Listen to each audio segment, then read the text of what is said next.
Hello and welcome to another Thursday live stream here on Viking.TV with me, Anne Diamond. And this week, as I'm sure you know by now, we're talking about well-being. I hope you enjoyed yesterday's experience in the Live Nordic Spa, which I reckon is my absolute favourite place on any of Viking's ocean ships.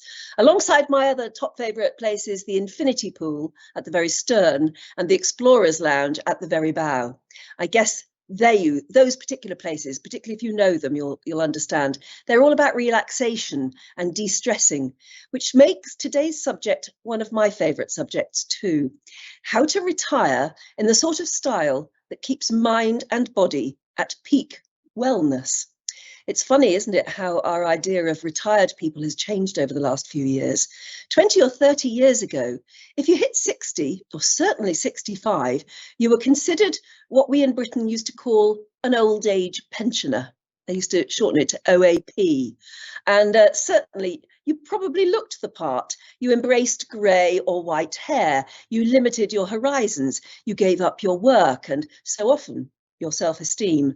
And you sort of pottered in the garden, or you worried about the heating bills and your pension pot. In a humiliating reversal of roles, your own children started to worry about you. And if you didn't have kids to do that, your friends started to worry about you instead. But now things have changed quite drastically, I think. It's funny because I was recently aboard the Viking Venus, where our itinerary had to change because of one country's COVID status, and many of us on board had to postpone our date of return home. One lovely lady co-traveller said to me, well, frankly, it's not a problem for most of us because we are all mostly retired. And I looked around and I saw not a bunch of white-haired OAPs, old age pensioners, but a vibrant group of people who you simply wouldn't categorise by age at all. Yes, indeed, they probably were all over 50, 55, 60, but you'd never think of them as retired. Anyway, being in that group, as I certainly am, it's very different from how it used to be. No one dares write you off anymore. But at the same time, that blessing brings with it possible burden, because how do you embrace modern retirement? And should we even call it retirement at all? Should we go on working forever? For how long? Should we look for a new career? And that is where my guests this Thursday come in. They have become world leaders in retirement advice. I'm sure they probably wouldn't want to call it that, since they've titled their best-selling book on the subject, Don't Retire, Rewire. So let's get their take on this right now. Please welcome Jeri Sedlar and Rick Miners from their home in Sarasota, Florida. Welcome to you. How lovely to see you. Great to see you, Anne. Good to be here. Oh, yeah. Well, you look as though you're enjoying a bit of sunshine and it looks glorious behind you. But let me just ask, how has the recent crisis affected you and your clients? How has it been for everybody? Well, for us particularly, it's been more of an adventure than anything. We had lived in New York City for 48 years and expected our next phase of rewirement to include 6 months in New York, 6 months in London, and traveling. And of course, when COVID hit, we said we missed traveling, we need an adventure, so we moved to Sarasota, Florida. And so for us, it's been exciting, and with all the issues that come with relocation. For a lot of our clients, clearly they've been stymied because they all are travelers as well, and they haven't been able to do it. But in a way, they've been expanded on some of their horizons because they've been using Zoom much more, and they're seeing different things, learning different things, seeing different locations around the world, hearing different stories. So they're expanding to a degree. They're also having a lot more time to read. And so I think that's been a real benefit for them to learn more. It's interesting, isn't it? Because the people I speak to, who are obviously in that sort of age group too, they are starting to think differently. I can't quite put my finger on it. I'm sure you can, but they are looking upon these next few years differently from they did maybe 2 years ago. No question, Ann. I even wanted to add a few things what Rick had said too, and that the clients, first, I've seen a little bit that the clients have gotten a little bit younger because, the boomers were over that 18-year time span. So you've got that oldest boomer and then that 50-year-old, boomer and then Gen Xer. And I think what we've seen during this time period that I've certainly done a lot more webinars, seminars, and that online, doing things telephonically. So technology has been very interesting. I think our clients have also identified, and this fits in with your question about looking at things differently. I think the concept of time has really been amplified, and we'll allude to that a little bit, later. Yeah. But I think that people also have noticed the sense of or lack of engagement. Who's really my community? Who are, with my relationships today? So I think as people look at the future, two words that really strike us, I think would be like this whole, we're in a time of disruption. And I think that people are anxious. Not everybody, I hate pejoratives, not everybody's in the same situation, but I do think that expectations are changing. And Rick said this, but to reinforce it, people have really said the thing that they're missing the most is travel. Yeah. And I don't know if, and then it's, you can't make up for this, what might be, 18, 19, months. And so I think that our clients and people who are in tuned with themselves have used this as a time of reflection. I think they found out good, bad, and some ugly. Yeah, but I tell you what, I'm sure you feel the same, but I'm actually incredibly proud of this older generation, in which I include myself. But I'm very proud because there are so many professionals who are already retired and in the last year and a half have come out of retirement and volunteered their expertise to help the world. And it's been incredible to see. And that fits in with what we say when you said about, the working. Work's not a bad word. And I think that that's what people are realizing, that they do want to have purpose. They want to give back. Schedules, routines were totally disrupted. So I do think that there are and continuing to be many people who said, I do want to make a difference during this time. So I think that people unearthed a lot of good and some challenges or some voids, as you say. Voids, yes, right, definitely right, voids. in themselves. Yes. It's interesting because your book, I know that you first wrote it in something like 2002, and you've had to, it's been such a bestseller, you've had to update it several times, which is interesting because over that span of time, since 2002, so that's 20 years, our attitudes have changed. So when you've updated it, have you had to rethink some of your advice to people, some of what they say to you? Do you want me to start? Yeah, Okay. You can do the second okay. Chain. So, yes. And no, the key premise of the book really is about self-awareness. You alluded to self-esteem and even identity. That has not changed at all. The book is definitely grounded in research, and we can get into a little bit more like what really sparked us. But I think that we continued to research. So we started doing the research in 1999, which that was a different time period from now, for sure, when you think about coming off the dot-com era. Then we were working on the book, living in New York City, as Rick said, at the time when 9/11 happened. So that was, as authors, another piece that, wow, really resonated with us, how that impacted all of us. And I had been traveling for corporations, particularly a financial institution, and constantly hearing people and always gathering data. That's what really led to the second issue or edition of the book, and it has to do with couples. So if there are couples on this call, like, listen up now, because I will be honest and say that, wow, on all of the work that I was doing, people were sharing way too much with me. And I would say, wow, this is TMI, too much info here. But I realized that this was such a different life stage, Anne, for people that they didn't really know how to have a conversation with their partners, with their spouses, with, the important person in their life. And they were definitely at crossroads. And there was a lot of that data that we were seeing, both from a research standpoint as well as our interviews. And we kept hearing this so frequently, we said, we really need to include this in the next edition. So when we spoke to our editor and publisher, they said, let's do it. So that's why the second edition came out. The third edition came out in 2018. And the biggest change there was technology. It was a tremendous change between 2007, when the second edition came out in 18.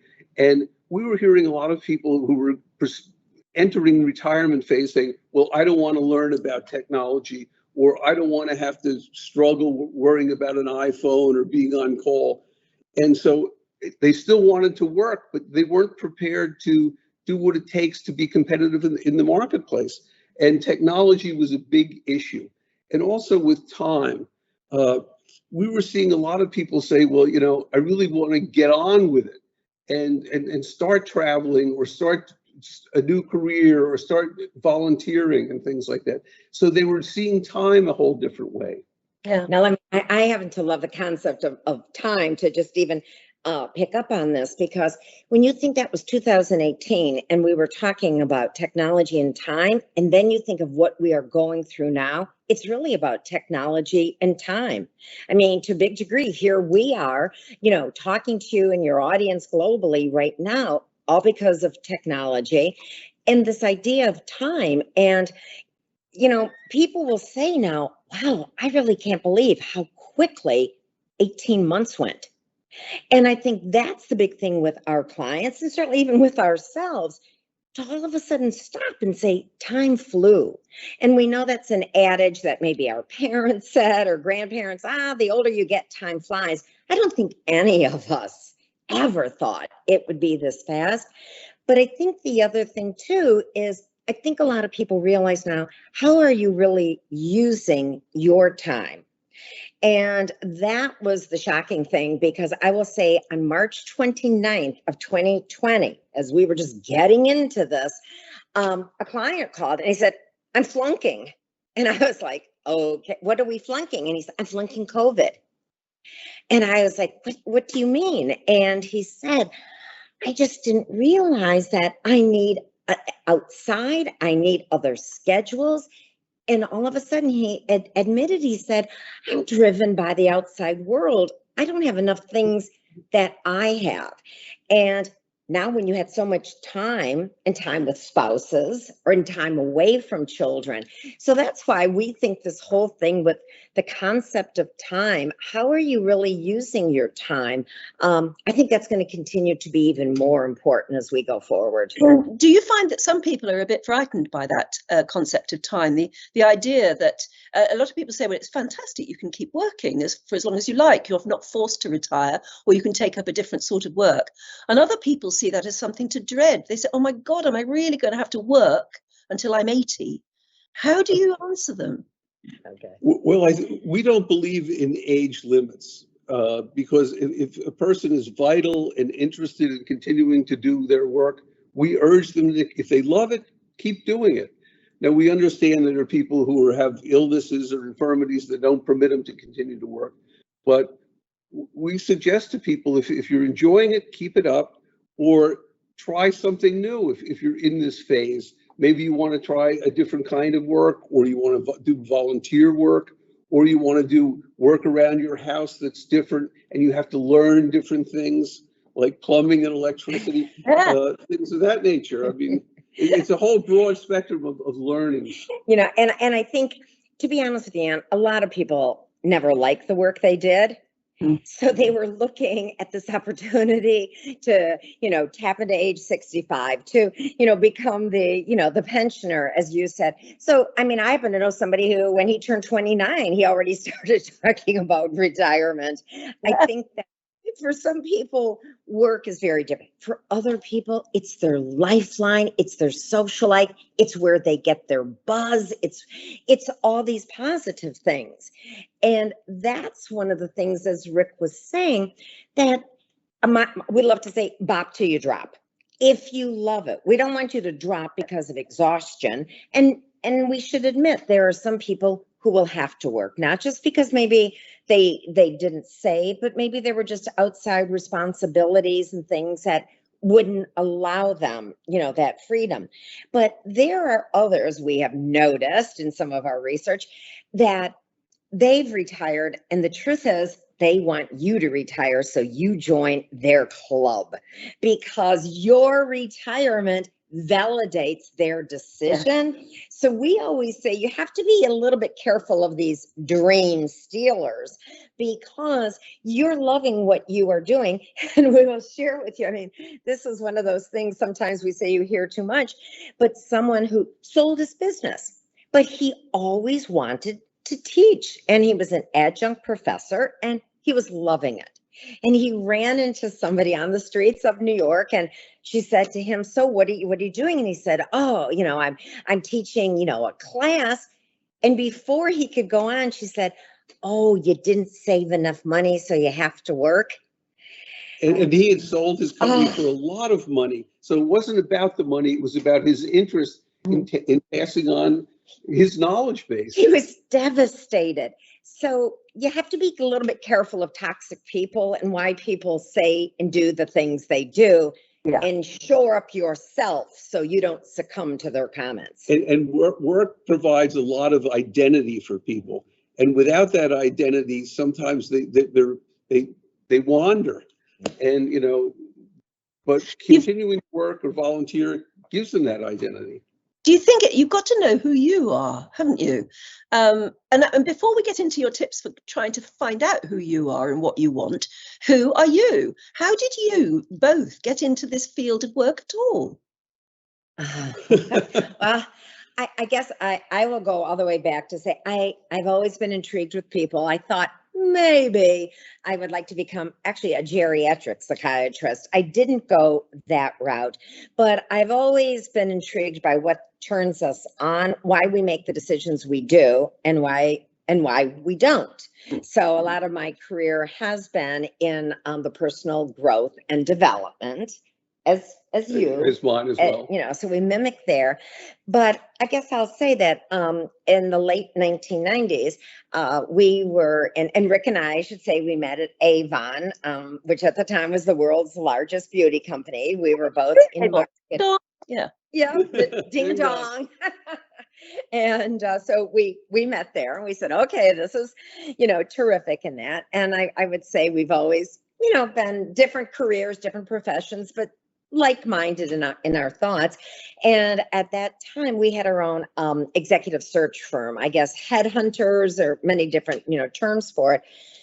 But what really happened is that one of our clients, and remember, this is the end of the .com, this is 1999, when everything was focused on retirement. And he was 59 years old, and he was leaving his organization because he'd hit his number. Yeah. So it wasn't the 65-year-old or 60 age, it was the financial. But he said, "Do you think there are going to be any part-time executive positions that you will have that you can maybe offer to me?" And, I said, "Well, we don't have anything like that yet, but why? Why are you asking?" And this is what Rick alluded to, and you said it a little bit earlier too, Anne, with the word, the self-esteem in the workplace.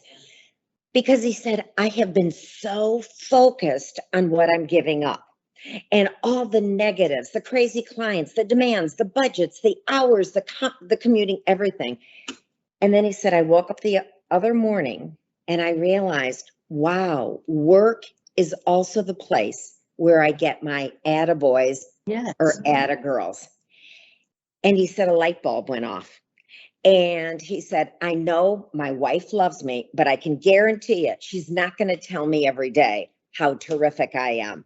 And that's when the aha moment for him, but it was really the aha for us, because I went into Rick's office and I said, "There is a lot of naivete and misconceptions about this thing called retirement." That's what started all the research in the floodgates, right? And it opened up for that, reason.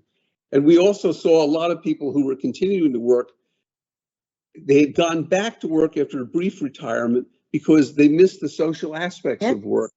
And they do things on the weekend and have nobody to tell on Monday what they did. Yeah. And also they wanted to continue to use their skills and learn new skills. Right. And that was a big void for them. And I think it took time too to even go on, but in Fortune magazine, it was the July issue, 1996. So this definitely had been on our mind. And it was Lee Iacocca, who had been the CEO of Chrysler. And he had done just phenomenal things with like the Statue of Liberty project in New York City and everything.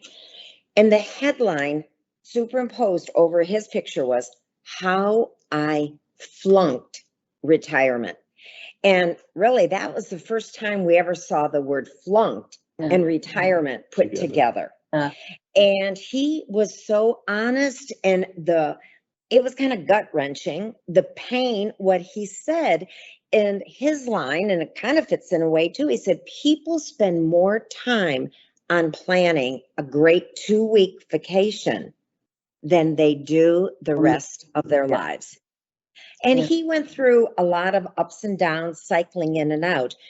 But going back to, again, what my interest in psychographics and that had been, I thought, if that's what Lee Iacocca is saying at his level and station in life, what might regular people like all of us be thinking? And I think we've learned that if you feel that you have a problem or are questioning, you're not alone. And that's what really began, again, the research. So everything we've done has been very research driven, both quantitative and qualitative, and then traveling from Des Moines, Iowa to Dubai.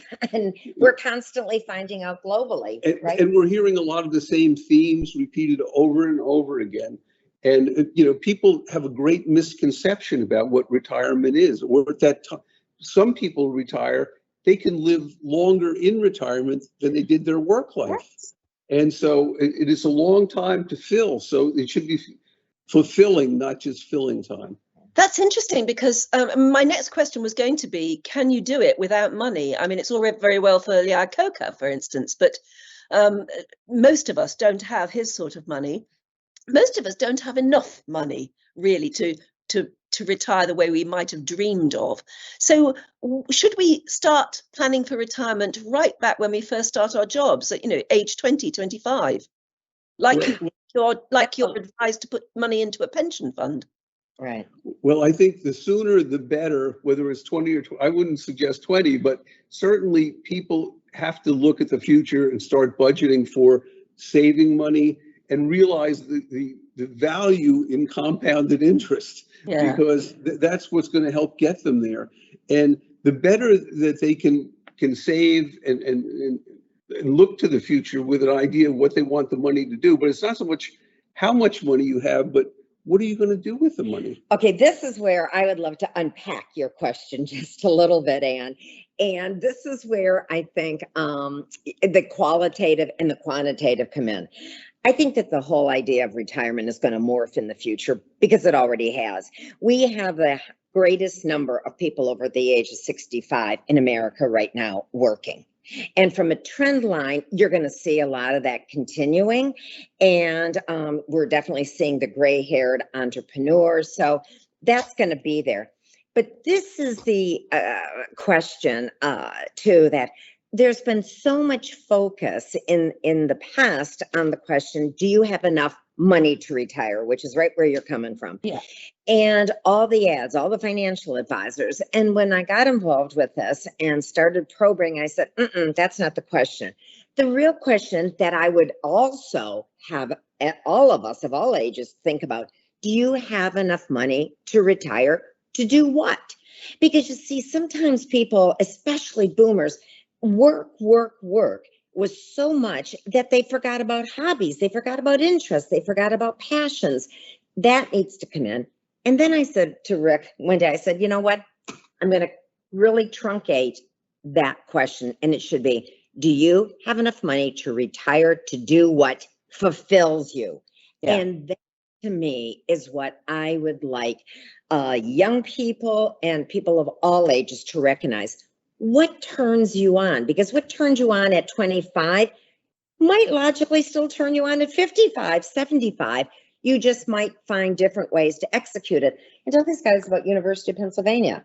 This sums it up. When our book came out in 2002, a year later, we got a phone call from someone who said, gee, I just saw your book at the University of Pennsylvania bookstore. And we said, a college bookstore is carrying Don't Retire, Rewire? What we were finding is that grandparents were buying the book because they were retiring, and they liked the exercises in the book because it helps focus on self and gives people an idea about, what they should be thinking or how they should be looking at the future, that they were buying copies of it and giving it to their grandchildren who were graduating from college. And colleges found out about this and started stocking the bookstore with it. So it was a whole different audience. And now that's come back to us lately since COVID, because the 35-year-old is stepping back and reassessing their careers, their life, what it is that fulfills them and what they want to do in the future. Yes. And I think because of time, they're not willing to wait to retirement. They want to do it now. It's interesting, isn't it, that I know that, I think it was Jeri, you mentioned in your recent blog that there was this study that found that if you involve art and culture in your life, you're going to live longer. Yes. And actually, that was a UCL. The University College London, right? Right. Yeah. And we're huge proponents of arts and culture. And I hope that people, as they're thinking, that arts and culture can go from the dance to the music, to the opera, to the, ballet, the art, everything. And some people will honestly say, I'm not interested in, one particular one.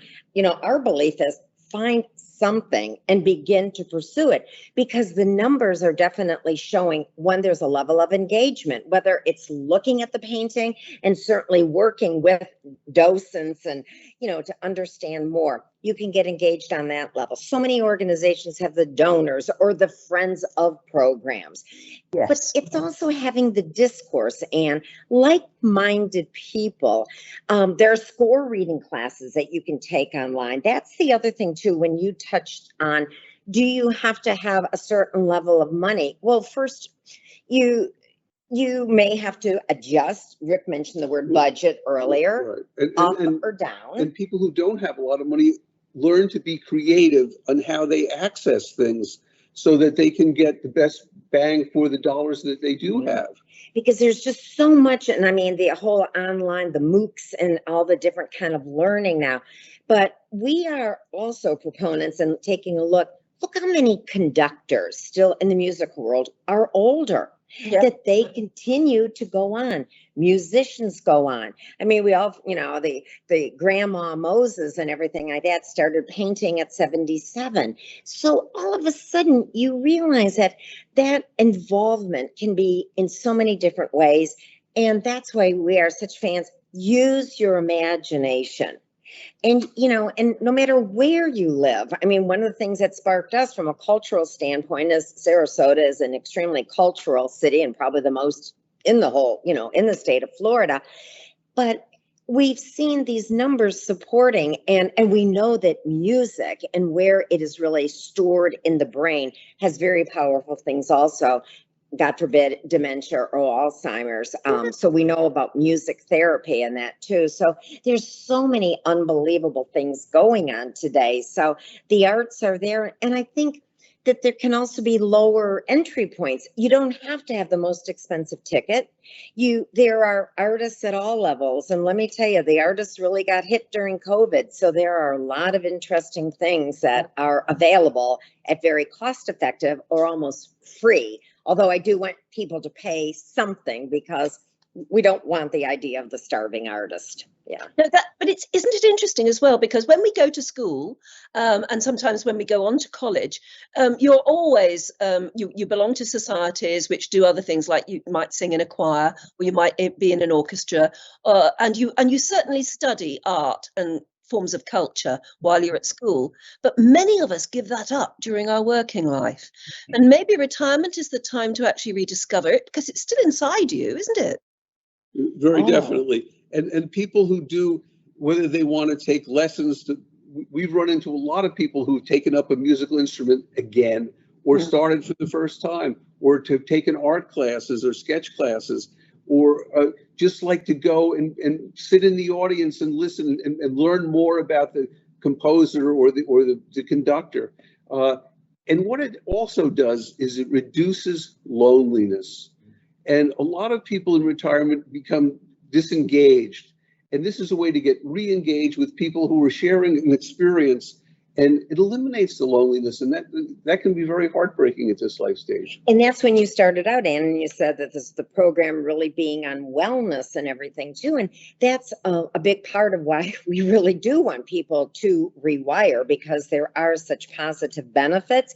And when Rick said about, taking up instruments, and I said, I'm going to learn the harmonica. Well, one, it was much, much harder than I thought. So I will say that you have to be willing to be a kid, be vulnerable.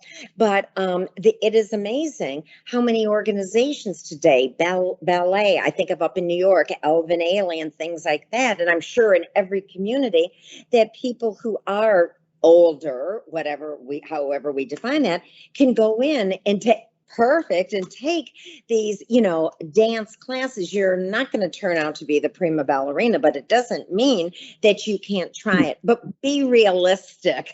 I don't want anybody, sometimes we have a tendency to think we're 25 and our body is like, I don't think so, but go for it within reason. Yeah. I mean, the dancers we're seeing now are from the Mariinsky Ballet in St. Petersburg. So, if you take it up at 60, or even retake it up at 60, you're not going to possibly be quite like this. But there is a movement.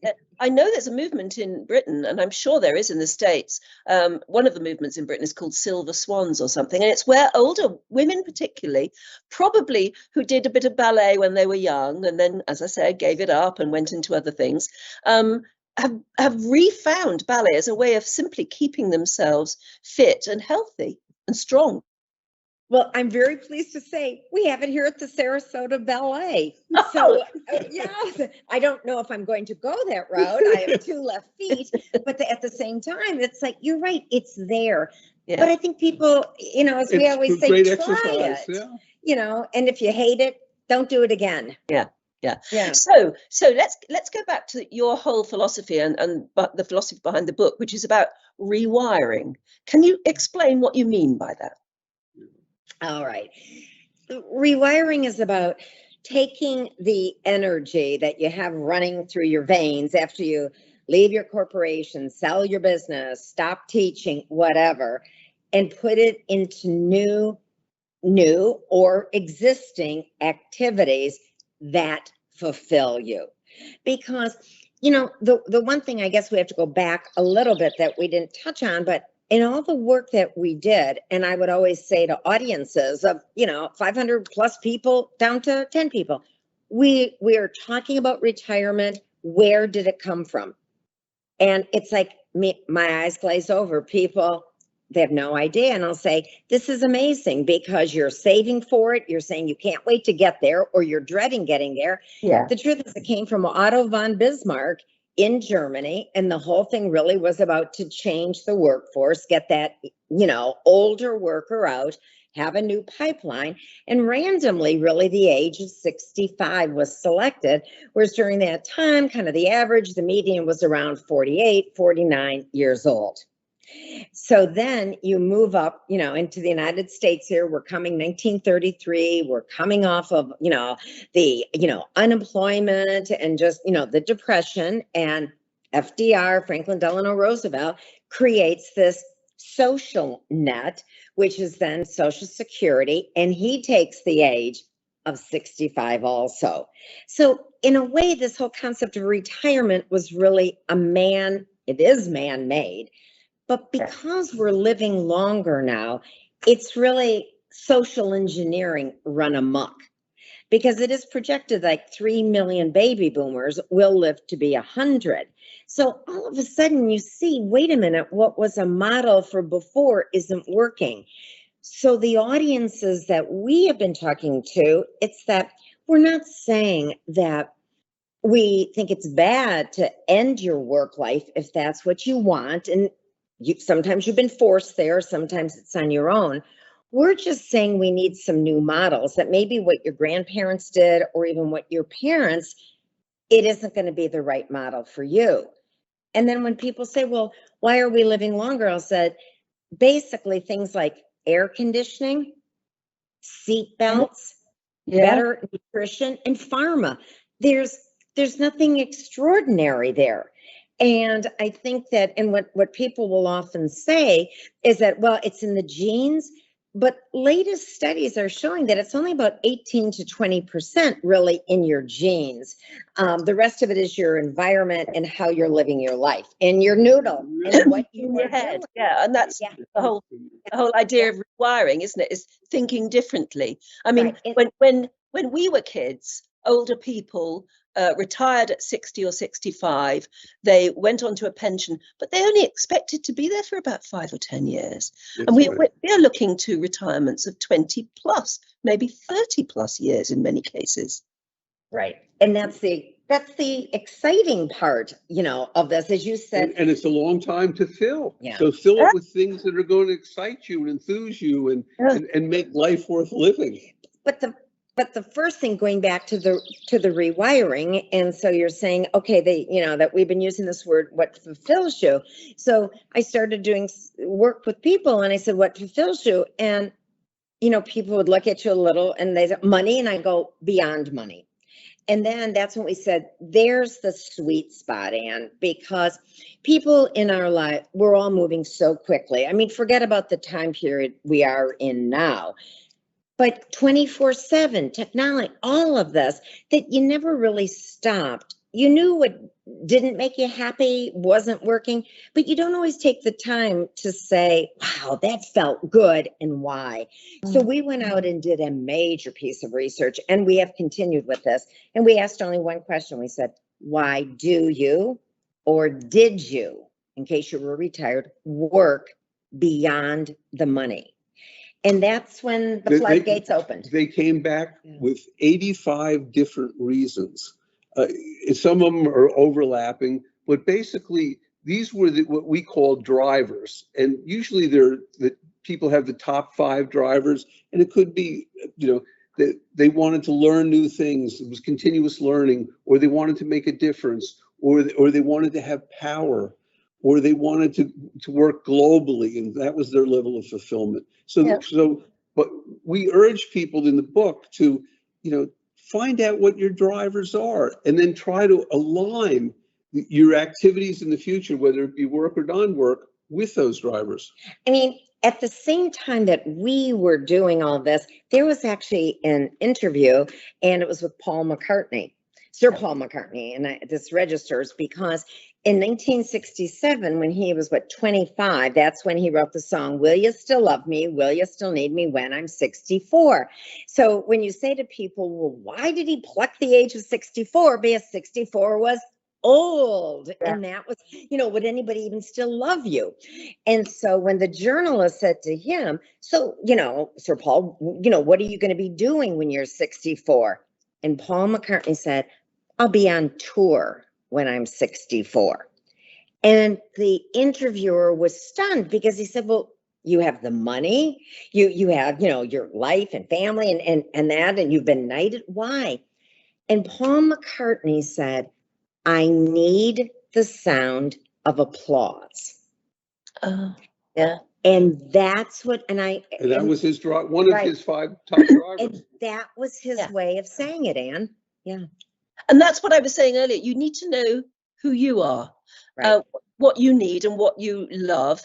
And it's interesting because here we are talking on Viking.TV. And if you look at Viking's own chairman and founder, Torstein Hagen, who was running and growing the company, I think he started Viking at the age of 54.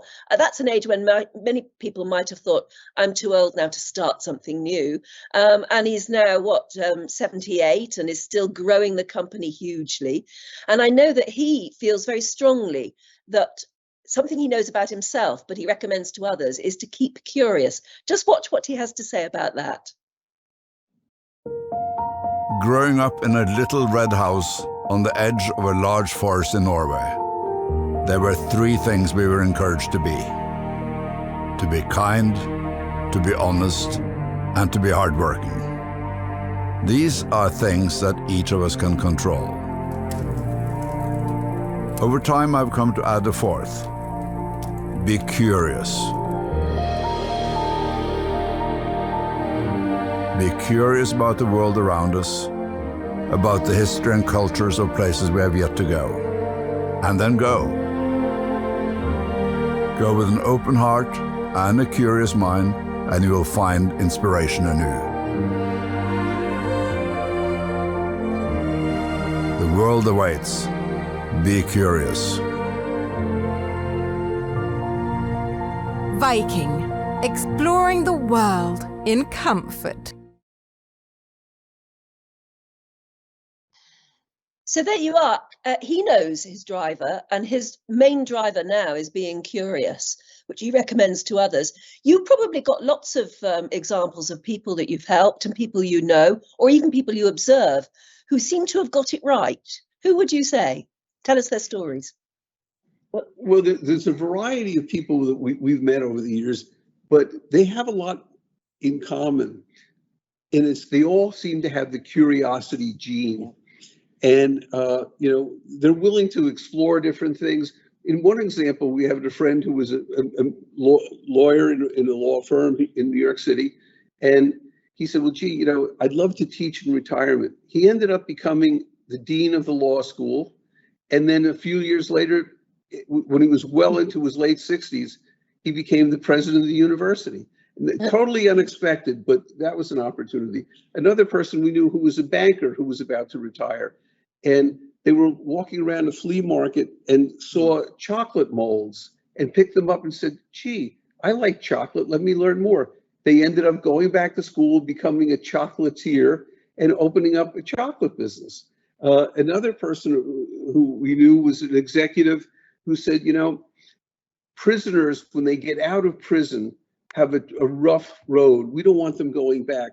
And he started a charitable organization that's now in 17 states here in the United States to help prisoners get a life together. And we see a lot of people who have creative ideas who started product businesses. And now they don't always have to go to a bricks and mortar company. They can sell online or through Amazon or other vehicles like that.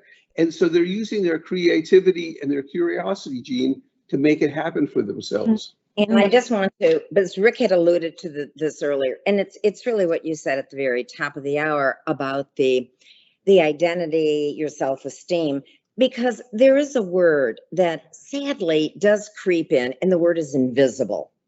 And people will say, oh, as I get older, I don't want to feel invisible. So what happens is the onus is on us to make sure that we don't become invisible. So sometimes you do need to, you can still have a seat at the table, but you may need to change your table and, and to say that, I can still contribute, but it might be in a different way. But the reason, and probably the most important part of the rewiring, is knowing your driver so that you can select activities that are really going to fulfill you. Because I hate it when people say, I'm so busy. How did I ever work? Yeah. I hate the word busy because I'd rather have somebody say, I'm doing so many things that I love. There just isn't the time. But busy sometimes just says to me, you're filling time and there's never a shortage of things. So I challenge people to go back to their drivers and like sometimes even like doing workshops. And I'll be honest, they were in this one particular group, it was surprising. It was two men picked the same drivers. They wanted to make a difference. They wanted, let's start with their interest. Their interest was horses. And so I said, because having the interest, that's what we said earlier. What can you tell kids? As you're developing your career, make sure that you still have ideas and passions and hobbies and culture in your life so you're not totally bereft or empty when you get to, this life stage. So both men said horses. And I said, okay. And what are you going to do? And the one man said, well, one of my drivers is problem solving is a very big driver. And I want to make a difference. And what he said is that he wanted to get kind of like a stable with horses, and he wanted the focus to be on autistic children, because he knew that with animal therapy, how important that really was. And he said, that's what I want to do. The other gentleman, I said, okay, what's your driver? And he said, I love prestige. I want social. He started a horse syndicate. And for what he did, he basically like sold like shares in the horses, whether it's for, the Derby. That's why it's so important to know yourself, because here you've got the same interest, two totally different ways to execute on it. And I think that's where people sometimes go astray. They want to tag along with somebody else's idea, and they're like, wow, why do you like it? And you want to say, because it's mine. You go find yours. And that does happen with couples also, that not everybody's loving the same thing. So that the rewiring does begin, you said, with the mindset. You have to begin to look and to see things differently. And as we say too, you've got to dare to try new things, be vulnerable, be a kid, and dare to discard. And that word that in corporate America, we hate, failures. Right. And men particularly have an issue with trying new things, because we don't want to say, oh, we can't do it, or look bad in the eyes of others. So, but in order to get something with traction, you have to start as a beginner and practice at it and be willing to fail. And as Jeri said earlier, you can discard it if it's not working for you, but stick with it a while. Don't be a quick quitter. Try it and then develop it into something that can be a lifelong opportunity for yourself. Now, can I ask you the next thing? Because I know that a lot of people, when they're edging towards retirement or even thinking of that age group, they think, well, I want to travel mostly because I haven't been able to, because I've been bringing up a family or molding a career. I'd love to travel. Travel comes number one on the list.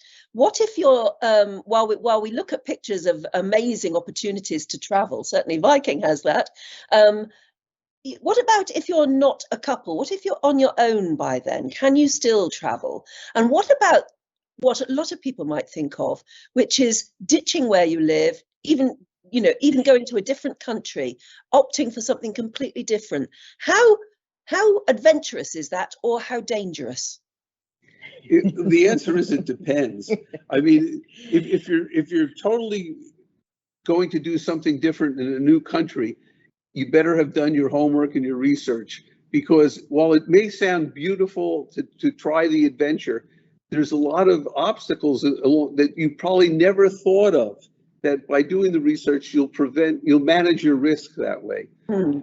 And with people who aren't a couple, there are a lot of interest groups out there and a lot of travel opportunities for single people. And so they can effectuate travel with people who want to share the experience together. And not everybody's going to go as a couple. We run into situations where perhaps one spouse wants to travel, the other doesn't. Yeah. And we urge them, well, make an agreement with the person who wants to travel should be able to travel. It doesn't mean I don't love you. It means I want to go see something.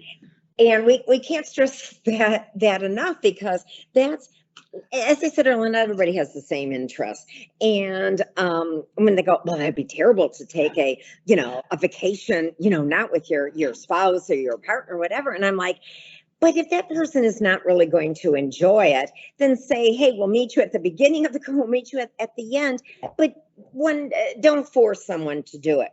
I think with the single, because yes, I do get a lot of work questions on rewiring for widows, and that sadly is just, it's a reality, or widowers. But a lot of my, I think, different like single friends, it's like you want to get them together because that's their biggest thing. They want to travel. I actually think it would be cool if you had a bunch of single men and a bunch of single women, and then that's all kind of put together as another marketing opportunity too. It doesn't mean, you're going to fall in love, but there is a camaraderie with that with the different relationships. The one thing I thought you were going to say too is that I actually did a talk on rewiring your travel, and how that fit in is there are so many people who were putting off things. In fact, you had the best line, what we'd say about travel. Do your heavy lifting early. Yeah. You're not walking the Great Wall of China at 80 is a lot different than at 60. Yeah. And so the longer trips, the more adventurous, get it done earlier in your retirement phase, so you can enjoy things and prioritize where you're going to do so that you don't miss anything, but you do it in a way that's beneficial both to your body and your mind. And it's funny because this goes back to the curiosity and imagination. I mean, I've had people in my audiences, and several years ago now, and the wife said, all my husband is going to do in retirement is read. And I said, okay, what are you reading and into? He said, Henry James. I said, okay. And, so she was like, so he's just reading. And I said, no, wait a minute. You can definitely amplify on that. And he said, what do you mean? I said, there are certainly other people who love, Henry James, and you can, have your own book clubs and, discourse and conversations. But have you ever thought about walking in the footsteps of Henry James? Travel. Yeah. And he stopped, and the wife was like, what? Wow. And I said, absolutely. How fabulous that would be. But that's what we mean about being curious, having a bit of an imagination. And now when I do tell people about maybe rewiring your travel list, it's just that maybe for some people they've aged out, as Rick said, on certain things. But I will say too, what are the must-haves that you have got to see or do before you leave this earth? Yeah. And I don't mean to be negative or pessimistic. That's how you should really be thinking about this, because we have lost time. And if you're saying, I can't wait to get back to, fill in that blank. What is it that you can't wait to get back to? And so that's how on the rewiring, we're trying to force people to really to hone in even a little bit more, like put things through the sifter and everything. I want to do this. Well, if you can't do it all because you don't have the money or the time or the energy, what is it that you really say, that's me, that's what I want? And we definitely think after COVID and even before, these are some of the things that should be on people's minds overall. Who's important, what's important. And I think for ourselves, we have to say we're very important, because the more we take care of ourselves, we're going to be better to take care of others. Yeah. And you're more interesting to others if you take care of yourself. Well said. We've got lots of people watching from all over the world, lots of people in the United States at the moment. Diana says, I'm in my 70s, very fit, and I've been doing ballet, jazz and Zumba classes on Zoom and in a park for the past 18 months. I did them in person before the pandemic. I also did Mahjong and Italian online. There you are. That's somebody who's very active. This is an interesting one. Robert in the US says, your thoughts on after school, working a few years, retire a few years, going back to work, etc., for several cycles through your healthy years. Is that the way people are thinking now? We're seeing more of that, certainly. And that is a new model that some people are following, because they don't want to just chain themselves to a desk. Yeah. They want to go out and explore and maintain a level of vitality and interest. And they're doing it a much different way than people have in the past. And we certainly celebrate it, as long as they know how to budget, they know what their expectations are financially. And as you can see, we're the quantitative, like we will touch on each side. The only thing I'm going to say, because I love the word cycle. Some people are using the word pivot in, pivot out. Make sure, if you want to stay in the game, that you're doing what you need to stay in that game. You still have to keep up skills. You still have to keep up, hey, how do you look? Because part of it is the energy. Do you walk into the room with a presence? Do you slouch in? And make sure that you've got younger aged cohorts, because you may be the gray hair that adds different level of credibility to some fabulous new idea that this, 20 something is working on. And they could say, hey, we need what you did years ago. So you can't just say, I want to stay in the game. It's like, what are you doing? And that ties back to the whole wellness, starting with your head down to your body. Yeah. Jennifer in the US says, what a great couple. I'm an early Generation Xer. Hang on, what is Generation X? So X would be right after us. So that's after the boomers. 1964, 5. Yeah, my brother. To 1982. So they're, Right, yeah, right. so they're like in their 50s and 55s. And younger. And younger. And younger. So I'm a Generation Xer, and I'm about to take my first Viking riverboat cruise in France next month. You'll love it, done that. I'd be really interested in a cruise with you and your teaching as part of the theme. Is that a possibility? Have you been on Viking yourselves doing this sort of talk? No, we haven't. Not yet. Oh, well, a word with the people upstairs. And Carol in the US says, regarding the comment of not making up travel over the last 18 months, we are. Oh, this must be a Viking person. Hello, Carol. She says, we have 4 Viking cruises. Oh, no, she's not a Viking person. She's a customer. She says, a guest. We have 4 Viking cruises booked for next year. Wow, 4. Are you finding your clients are planning more travel next year? I'll bet you are, aren't you? Yes. It's not just our clients, it's us. Yeah. We're planning on being away for 3 months next year. Yes. Because we're pent up demand. And you should know that fits right in. And when other people are saying, oh, I'm hesitant, and I'm like, not to get into it, but the reality is we know other precautions that are being taken and done and everything like that. And we're all being smart too. And there is that joy of being, back out there. So yes, we are definitely seeing, and then we are seeing some being very cautious, and we just say, hey, no pun, whatever floats your boat. Well, exactly, yeah. And all I can say is, having been on many Viking cruises since things started to open up again, I know I'm speaking to a Viking audience, really, aren't I? But they are so incredibly careful about COVID and making you feel safe. Beata in Naples in the United States says, I love traveling. I'd like to do more of it. I'm interested in watching and listening to stories of other people who travel now. I still have to work, so I'm a little limited, but I also need help with planning for retirement. Well, I guess she's a candidate for your book, probably, isn't she? Hey, we're not that far away. We're just in Sarasota, so Yeah. we could always get together. Get the book. Our email is in the book. Right. So Yeah. that's a question. Actually, Hey. that's interesting for anyone who does live near where you are. I mean, do you do talks and things like that? Do you take on clients? Yes. we do. Yeah.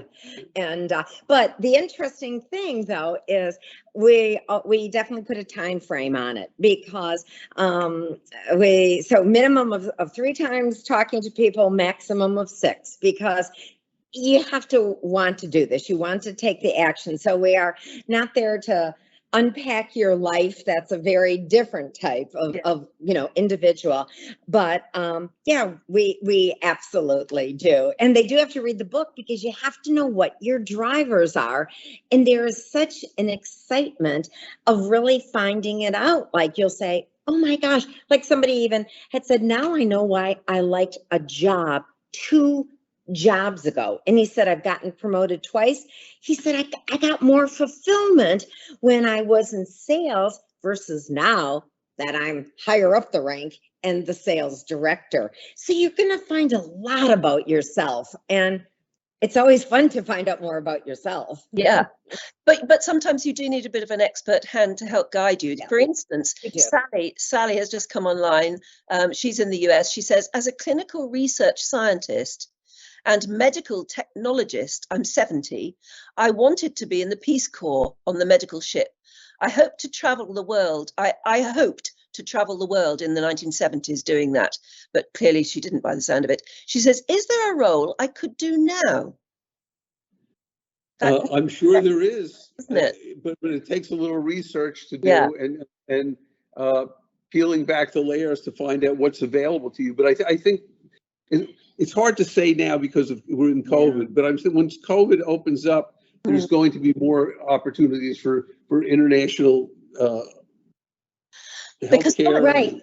volunteering is a very big part, isn't it, of making Yeah. yourself matter. Right. And it really is because, I mean, in a way, because one of the things I guess we should say is that, you know, we're a society that so often people, when you meet them, the question is, so what do you do? Yeah. And sadly, and that's could be more in the States than abroad, but it kind of in a way does continue. And now we've noticed people with their philanthropy, with their volunteering, in a way, they're volunteering and how they make a difference. That's become their new business card. So then they'll say, I'm doing this. But I wanted to say that people in having that Peace Corps experience, certainly pre-COVID, was something that I'd heard a lot from audiences. But to also take in a look at like the Red Cross, FEMA, because a lot of these organizations now there's different type of certificate programs, and we know we have shortages. So this is the time. We always say you can find just about everything you need online as a starting point. But I would love to think in this case, this kind of a talk now is going to catapult you to think, well, who is offering things? Because it sounds like you've got so many skills and to give back and you recognize your skills, because sometimes people will say, oh, I was justa. And I go, get rid of the word justa. You know, we are all so viable and vibrant. So again, don't make yourself invisible. If you feel you're nothing, Get out there. Yeah. Or other people will feel you're nothing too, if that's how you're coming across. Yes. Never say I was just never. Oh, no. But in that, before we love you and leave you, then do, just because it seems to be so fundamental to anyone listening, is to know your drivers. Just quickly go through what your drivers are, what are drivers, and how you identify them. If you can just do it really quickly for everybody. Okay, so we said there are the 85 drivers. In the book, we called it down to the top 30 drivers. They start with like accomplishments, belonging, to be creative, problem solvers, to have vision. We have all the tests in the book, the exercises, so that our goal is get down to your top 5 drivers. They almost become your directional honing advice. So if you're somebody who says, like myself, I am a continuous learner, and you aren't learning new things. Some people want it formal, some people want it informal. You know, why do I feel empty? I'm not learning in the same way. Or I'm going to say for you, Rick's a huge problem solver. If he doesn't have a problem to solve, I'm correct. Right. So I've got loads of problems to solve. It's okay. So this is kind of like where you're beginning. Then we show you how to go through your interests. How do you take a look at prior goals that you say, I want more of those? And how do you begin to link these in your life? Because as I said, we don't want you just to be busy. We want you to be fulfilled. You are never too old to do this. And to your point, you are never too young to do it. But we think constantly, especially now with COVID, people learned a lot of things. Their lives could have been too full, too empty. And we even have an unbelievable calendar test that you take a look at your calendar and you go, why am I still on this board? It was great when I came on it 12 years ago, but I don't need to be on it and they don't need me. So in a way, it's a very inexpensive way to go into like a rewiring therapy session in a fun way, because again, you're really becoming more aware about yourself and having your aha moments like our client did all those years ago when he said, I get my attaboys. We love the kudos.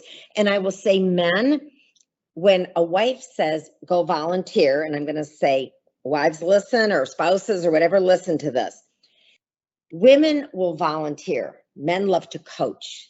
They love to advise. They have very different words. And so those are some of the things, nuances, really. The nuances that we all can get into trouble. So those were some of the things having to do with couples. But think about your time today. And we certainly hope it was worth the hour to give your time to us. It was fun for us.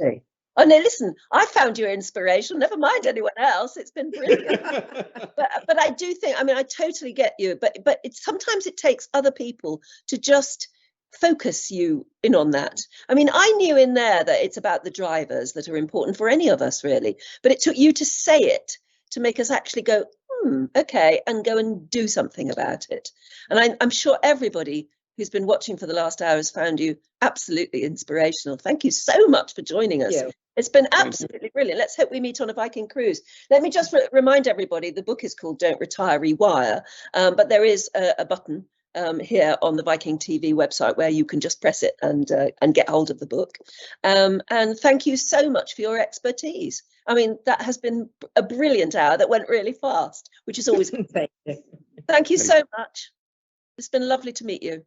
And let's hope you've been very happy retirements.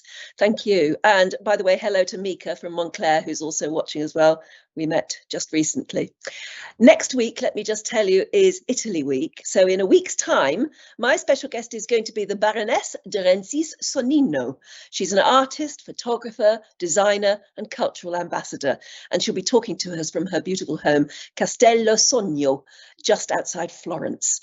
Until then, do have a culturally enriching week.